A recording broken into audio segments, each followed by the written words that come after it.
growth, we did not do a traffic study in the city of Quincy. We're now behind the 8 ball, as often we are in the city of Quincy, being reactionary to the problems that we have, that we created ourselves here in the city of Quincy. We created them because we didn't ask the questions up front in those projects to make sure that we were preparing our city for its growth and for the things that were to come.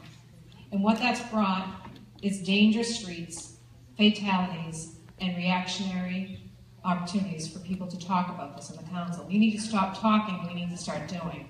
One of the first things that we can do in the city of Quincy is start enforcing the rules of the road. We need more police officers to pull people over when they're driving too fast, to stop them from going down streets the wrong way. If we're going to put up signs, we need to make sure we're enforcing those signs in those neighborhoods that we put them up, or don't put them up at all because they're not solving anything. They're creating more confusion on our streets. We need to start protecting the constituents who live here in the city of Quincy, who are trying to go to work, to get to the train stations, to go to school. And to do that, we need to make sure we're enforcing the rules of the road right here now and start planning for the future with complete streets so that we can protect those of us who want to do alternative ways to get to school and to work on bikes and on other things. Bicycle and pedestrian safety are big issues within the city of Quincy. As the Commissioner of Public Works for the past 6 years, in addition to advocating for safety, I actually did something about it. We organized with the department and AAA and Children's Hospital and Mass Department of Transportation. We organized Quincy's first bicycle pedestrian safety rodeo. It was one of the biggest components that we have, not only in this municipality, but all across the Commonwealth, is to educate our young people as to what to be alert for when they're on their bicycles or when they're about to cross the street.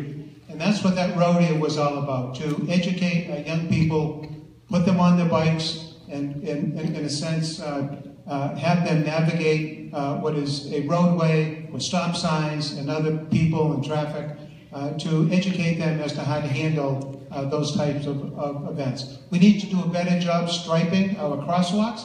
We need to do a better job synchronizing our traffic control signals. And clearly we have to bring into the city whatever state funds are available.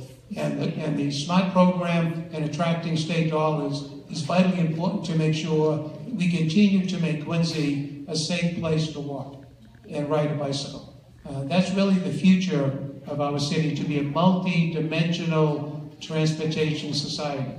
A lot of people like to walk, a lot of people like to take bikes, take cars. Thank you.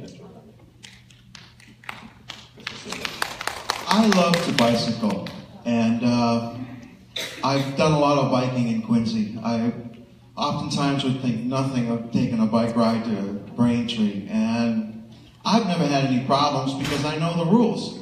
And I've seen people who ride against the traffic and everything, and I basically tell them, get on the other side, and I wear my helmet, and I understand. I mean, safety is a huge thing, because I don't want to get hurt or hurt anybody else. And I understand safety because some of the medical devices I've designed can kill people. So, and the petroleum overfill I have at refineries have my name on the patent. I definitely understand safety on that one. That was a huge project. But basically getting back to traffic, the mixing of bicycles and people with the bike paths, I think, is a really bad idea, and that's part of globalization.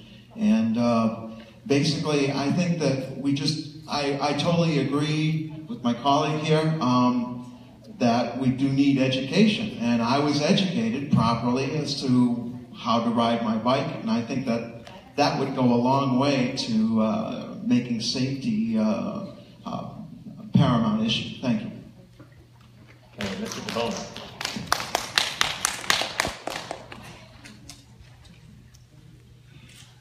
Being part of the City Council right now, we're in a finance committee where we're looking, and we've already passed a comprehensive traffic study, pedestrian safety study, as well as bicycle safety in the city of Quincy.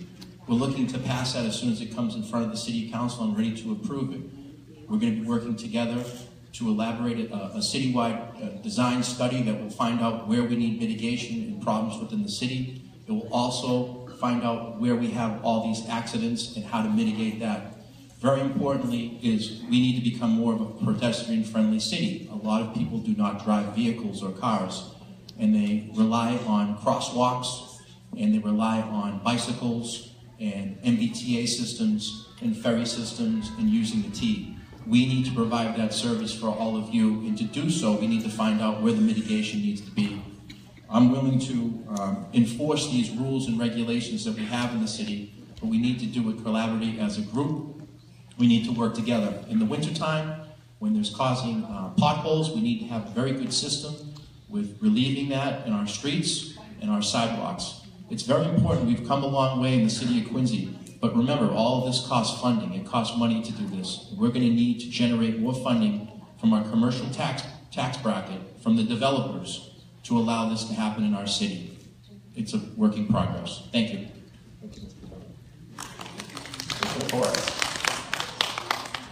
Thank you. Generally, Quincy is a very safe city, and I'm very proud of the Quincy Police Department. They actually put all of their information up on the city website. You can go scroll through and kind of see what they're being reported in their neighborhoods. The accidents is part of that data. But I also want to mention the first question on public safety in the language services was that the Smart 911 system is an opportunity to get online and provide your personal information. And so that might be something that you can have that younger generation provide so that when somebody is coming to your home, they know the information, they know the language, and they're providing that in advance of any emergency situation. We have a lot of distracted drivers on the road right now, and I think that's part of what is contributing to these statistics. There's texting and driving. They're not paying attention, they're tuning into the mobile apps and the ways, following around the city. One of the projects that I've worked on with my district is at the Atherton House School. It does a safe walking routes to school, and it's with one of the transportation programs. They come out, they see where the children are living, and I think part of it is about reducing the traffic volume in our city and making people, pedestrians, feel comfortable and encouraging walking. It's also a health and wellness initiative, but what we did was mapped out routes to the schools, and I know a lot of, particularly in the Asian community, grandparents are walking their grandchildren to school, picking them up at the end of the day. So we designated walking routes to the schools, and it was kind of a walking school bus theme that the older kids and the chaperones would pick the younger kids up along the way. And I think encouraging more pedestrian use, particularly through the schools, is an opportunity we can do better on. Thank you. Thank you. So when it comes to pedestrian safety and bicycle safety, those are two prongs of what I'd like to discuss as the umbrella under traffic, right? You're also talking about congestion and parking issues, but with pedestrian safety and bicycle safety, those are alternative means of transportation for folks to get around across the city here. And those are the kinds of things we want to promote and support. I had the honor of serving on Quincycles not too long ago, and working with these folks that live right here in the city, they went across and identified the spines or the main arteries here in the city that would be perfect to create some bike lanes, protected bike lanes, so that those that are using alternative means of transportation, alleviating our congestion problem, are going to be safe when they're on the roads. That's just one step in that direction.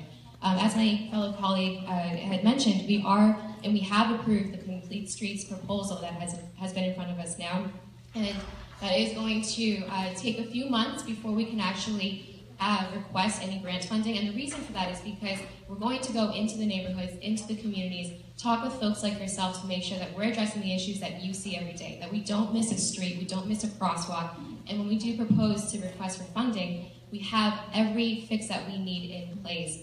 That's one way we can create funding to address these issues. Another is an ordinance that I'm sponsoring right now, which is requesting that developers moving into the city do contribute into a fund, and that fund will help to pay for repairs and the fixes that we need to protect all of the pedestrians and all of the citizens. Thank you.